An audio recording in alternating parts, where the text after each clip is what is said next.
Say it now. Say the obvious prediction right now. The Stars are going to win the Stanley Cup.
Hey guys, welcome back to Sarcastic Remarks. Alongside Chris, my brother, my name is Ryan Chambers. We are the official Dallas Stars podcast of THPN. Go and use that promo code THPN the next time you go and use DraftKings Sportsbook. As always, we thank them for being our sponsor for this episode, all of THPN, going forward and hopefully into the future.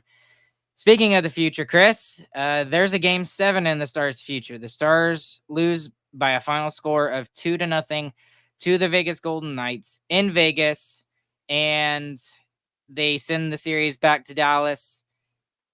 I don't know how I truly feel at this moment, Chris. I have conflicting thoughts, conflicting emotions, but I don't really know how to feel right now. Put some words in my mouth. Yeah, I'll tell you how to feel. I mean, two best words in sports, Game 7. These two teams, as soon as you saw that they were going up against each other in the first round, everyone said, oh, that series is going 7. This was inevitable. These two teams having the best first round series, at least of this year, every single game decided by one goal other than sans empty netters.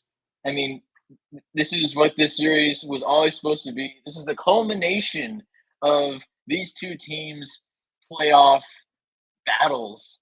And really, their rivalry since Vegas joined the league. The first game that Vegas ever plays is against the Dallas Stars. It's all culminating into this round 1, Game 7. So it's going to be amazing. Stars fans are going to be going ballistic. I mean, you saw what happened Game 5. Can you imagine how Game 7 is going to be in the AAC? And the Stars are going to be a lot more desperate than they were tonight, and it's going to be one of the best games ever. Get excited for it is what I'm saying after this game. So basically what I'm getting from you, Chris, is this game is an afterthought, that we shouldn't even be talking about Game 6 at all. Is that kind of how I'm reading you a little bit? Yeah, that's the way I'm taking it. I mean, you beat the defending Stanley Cup champions in 3 straight games. You were trying to beat them 4 in a row. I mean,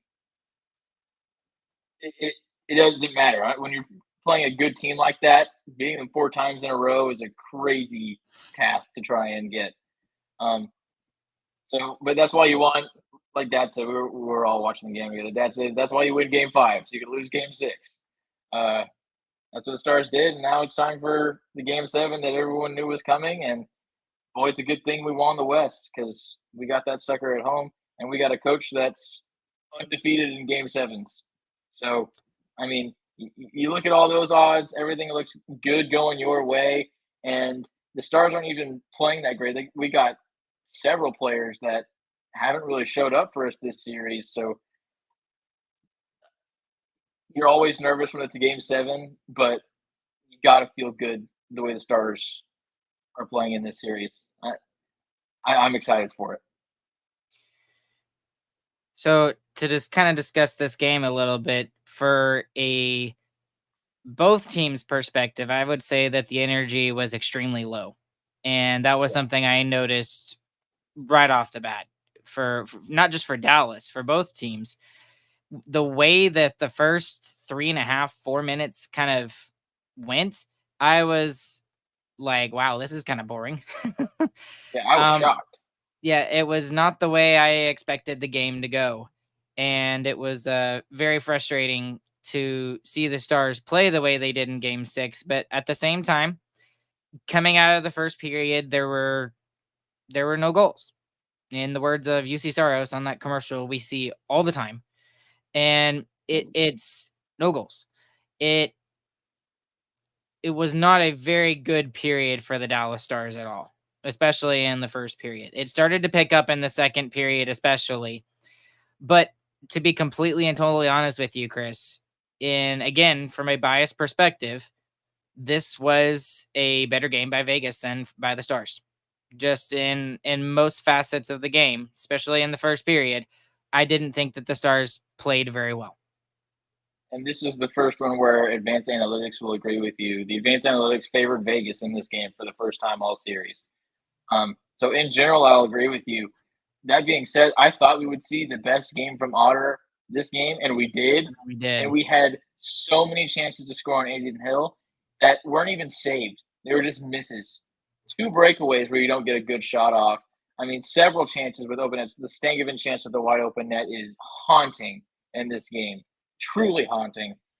And yeah, the Stars got outplayed, but if I'm going to say who had more super high quality chances, Dallas had every chance to win this game. And Otter gave them that chance to win that game. And they couldn't complete it.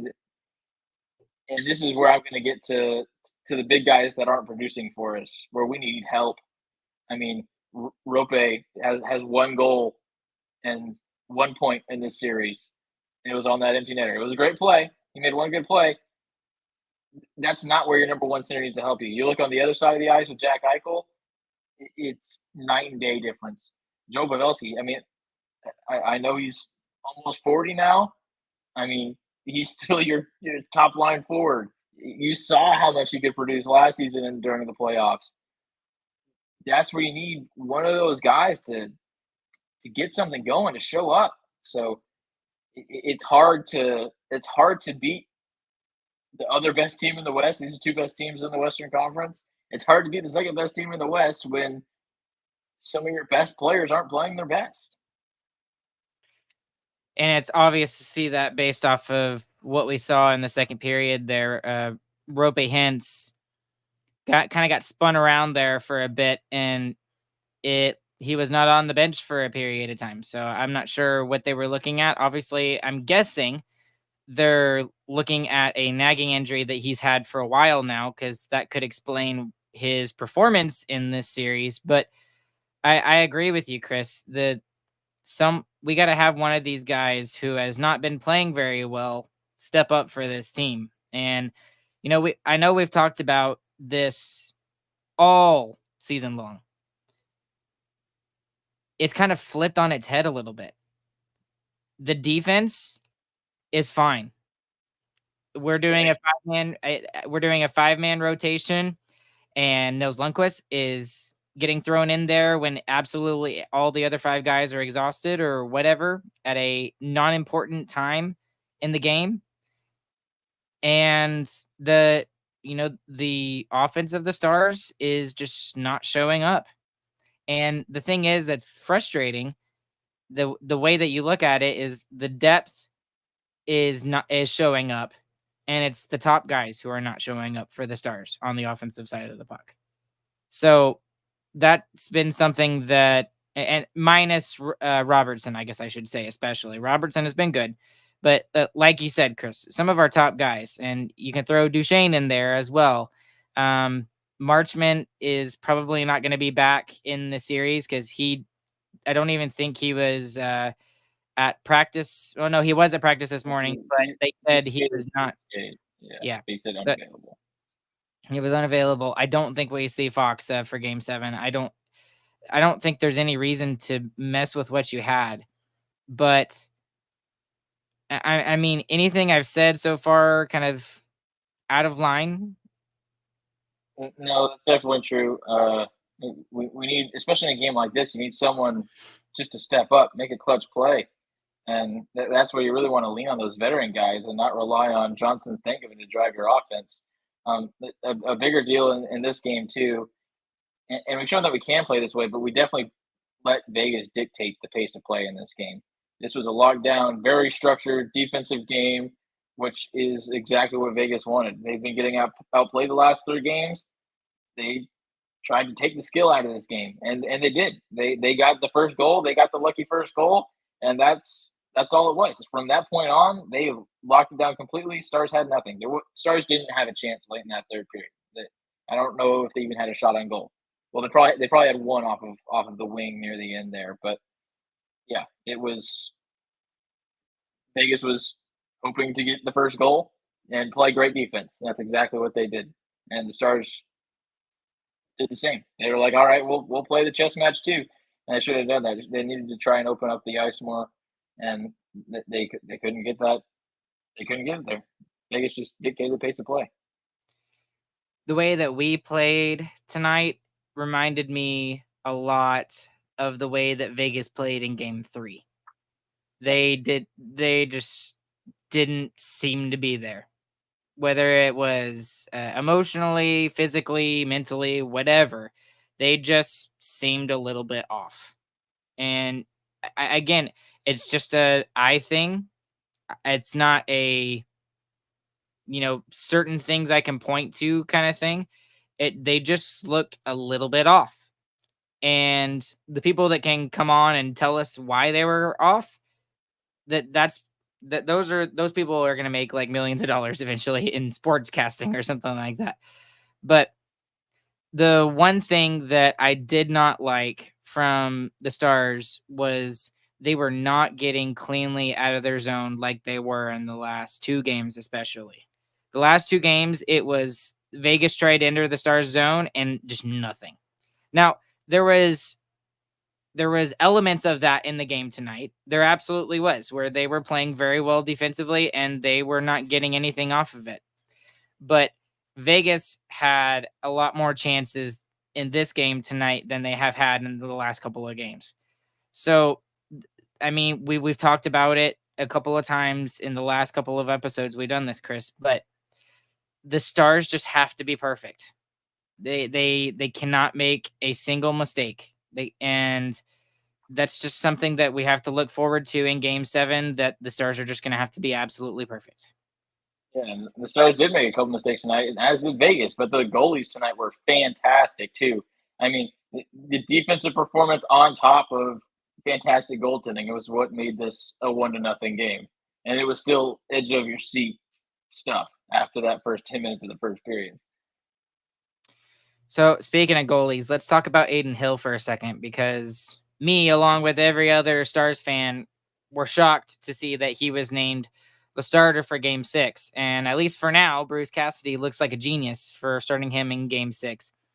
But as good as he was, there were still opportunities that the Stars had to get a puck past him. It's not like he was world beater Aiden Hill. He was very good. He was much better than he was in game 5. He seemed to track things a lot better. But on the opposite side, the team in front of him also played a lot better.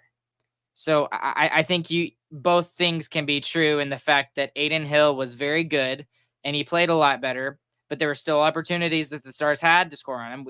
A lot of people are forgetting about the fluky Dellandrea shot that almost went in. And then the Vegas team, just in general, their whole team defense was also much better. Yeah, and the Stars had plenty of chances to beat them too, just didn't get good shots off. I mean, the 2 breakaways, neither had really dangerous shots on them, and then Stangeven missing the open net still is what I go back to. So, yeah, Vegas did everything they could to take the skill out of this game, and when they couldn't, the Stars couldn't clutch up when they got those opportunities. I think that's coming down to basically 2 things: is they were not able to capitalize on their opportunities, and they didn't have the same energy that they had in game 4 and game 5. So they didn't have the energy to push our offensive strength. Like I was saying, that's how Vegas was able to dictate this pace of play, is because the Stars didn't have the energy to push back on it. Really. Speaking of the way that the Vegas Golden Knights played, they played a very interesting style tonight, Chris, which was very different than we saw in previous games. They had obviously talked about it in their preparations for this game. One of the words that I really liked that Razor used was they were patient. So it seemed like they laid back a little bit and they still focused on the defensive side. But when it looked like there was an opportunity for them to go, they took it and they ran with it. And the Stars did very good defensively in making sure a lot of those opportunities weren't giant chances by some Vegas shooters. But still, that's something that we will probably most likely definitely see in game 7, especially in a hostile environment for the Vegas Golden Knights. If Vegas gets their way, the next game is going to be the exact same thing. But Dallas has got to do their best to push the ice and make it open with their speed, with their forecheck, which was non-existent tonight, and get through the neutral zone quicker too. Lots of good comments over here. Mato, he still scrambled a lot talking about Aiden Hill. Stars just couldn't capitalize on it. Nate saying Jake's been cooked. Stars had 3 amazing chances to score and just didn't even get good shots. Jake's been cooked a few times this series by simply not seeing the puck. That was definitely the case in the one real goal in the game tonight. And just deflected. Lizzie over here saying the Stars love missing open nets and padding goalie stats. That seems to be a consistent thing for the Stars. Yep. And then Tim Farmer also saying goal was not Otter's fault. Again, he was screened by defensemen playing the body in front, trying to clear out. And I know there's going to be people who go after him, but I don't think it's fair because of the way he has played. Ryan Suter there in front of the net, I don't blame him for it. Yeah, he caused part of the screen on Ottinger, but it was one goal, it was one play, and I know that's the difference. It was screened and deflected twice into the top corner. I mean, that's the only way someone was going to score tonight, is what it seemed like. So, yeah, one of those was bound to go in. It was just a matter of which team got it, and Vegas got it. Yep.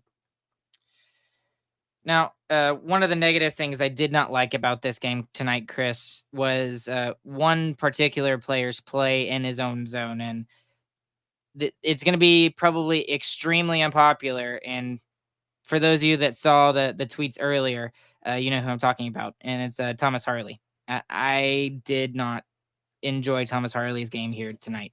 There were the one extended zone shift that the Golden Knights had. I can't remember if it was in the second or third. It's missing my memory now.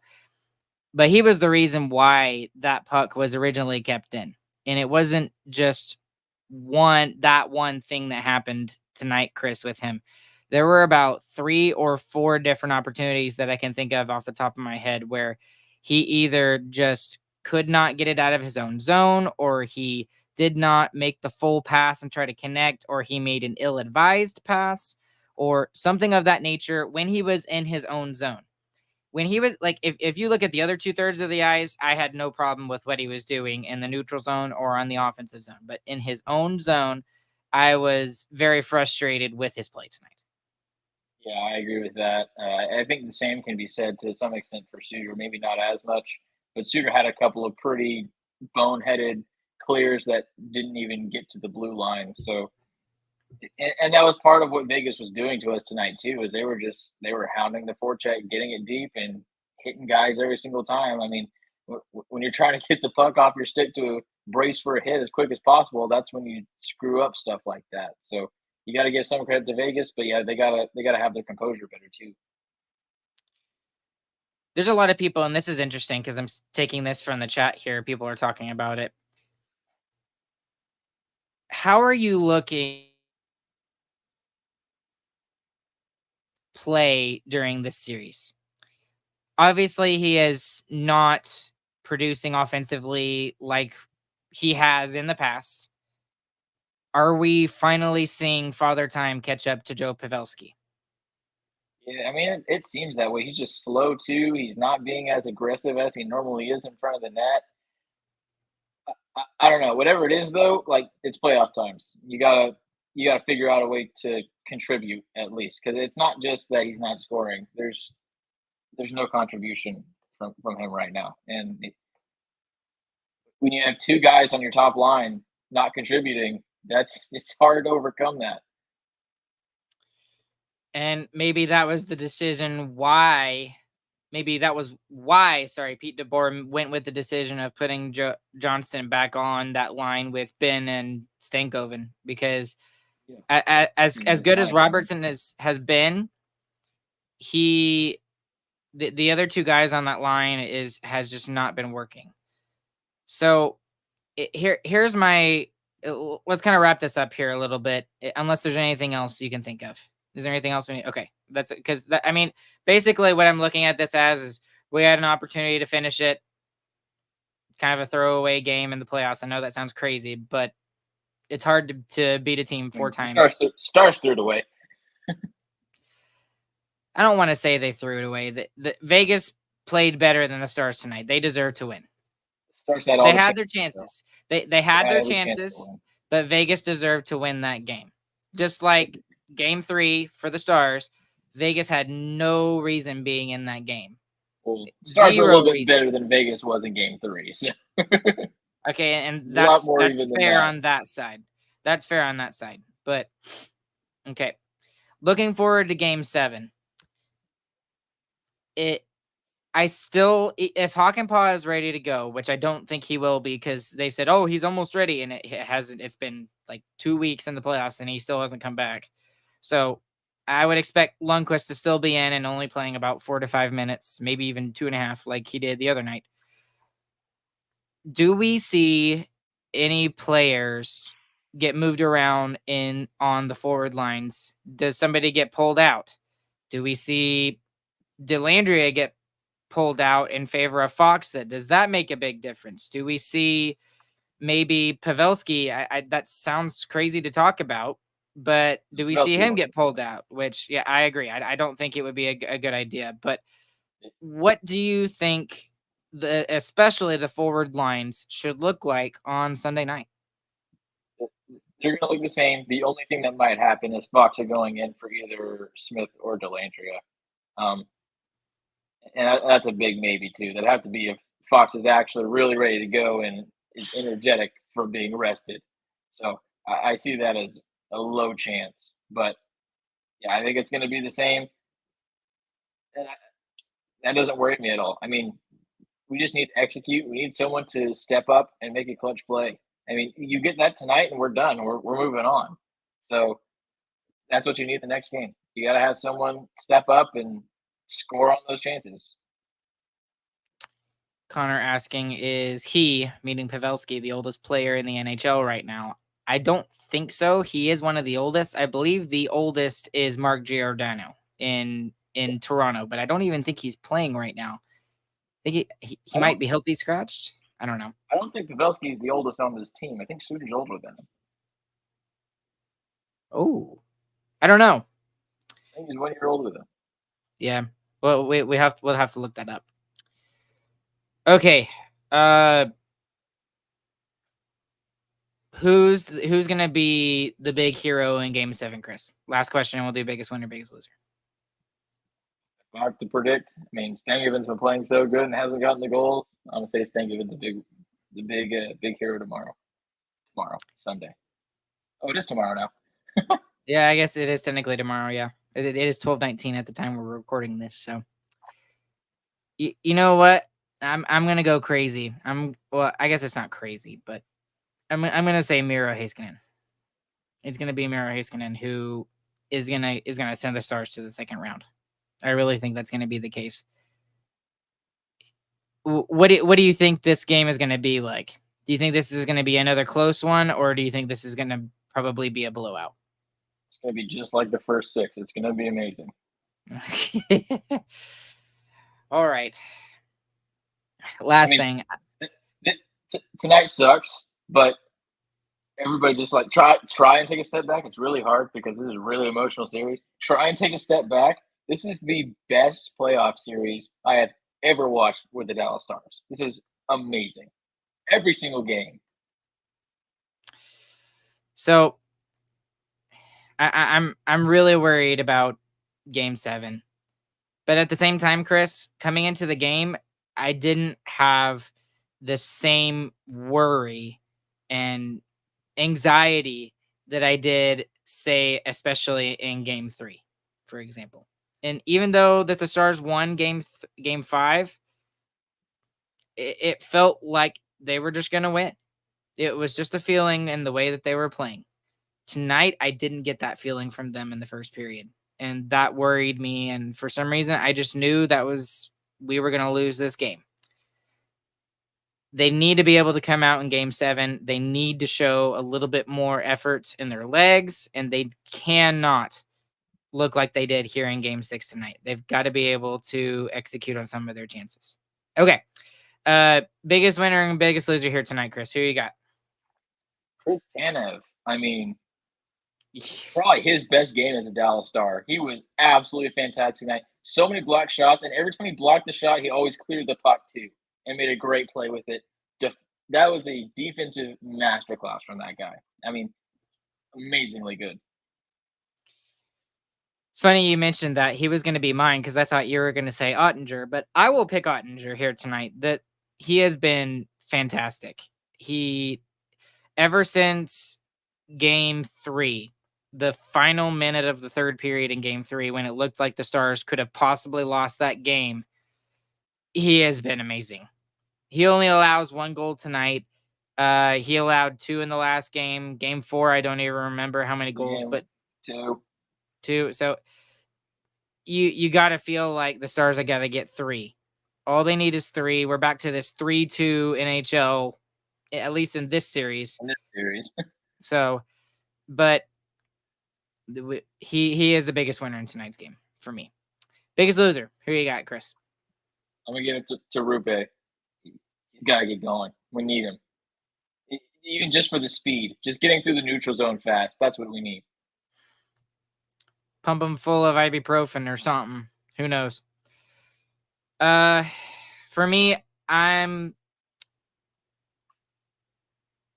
gonna give mine to Stankoven, and not because he's been playing bad.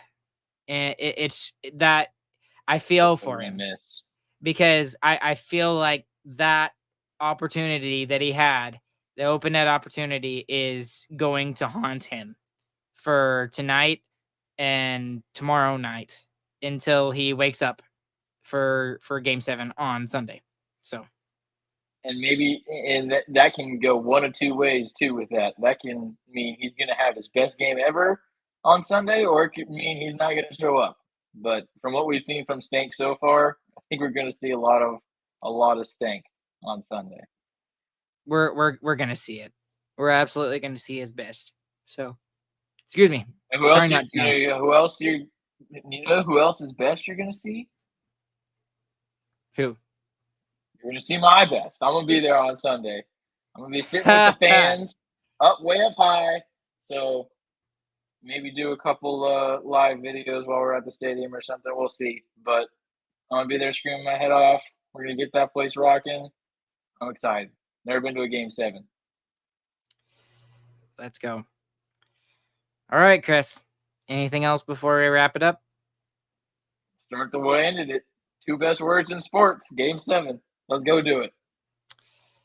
Thank you guys for listening to us tonight. We've had 105 of you listening right now. Y'all are insane. Go to bed. It's 12:30 in the Central Time Zone. There's more of you who are listening live afterwards. We appreciate you just as much. We have seen our numbers explode this series. This has been a definite pleasure getting to cover this series, even if it's just as a fan and as a podcaster. It's been so much fun, and we don't take for granted all of the love and support that you guys give us. So thank you so much from the bottom of our hearts. We will absolutely be back with you guys again for Game 7. Along with Chris, my name is Ryan. Thank you to DraftKings Sportsbook. We will catch you guys on the flip side, and we hope you guys have a good, fantastic morning, afternoon, evening, whenever you guys are listening. The Stars are going to win Game 7 on Sunday. We'll see you guys later.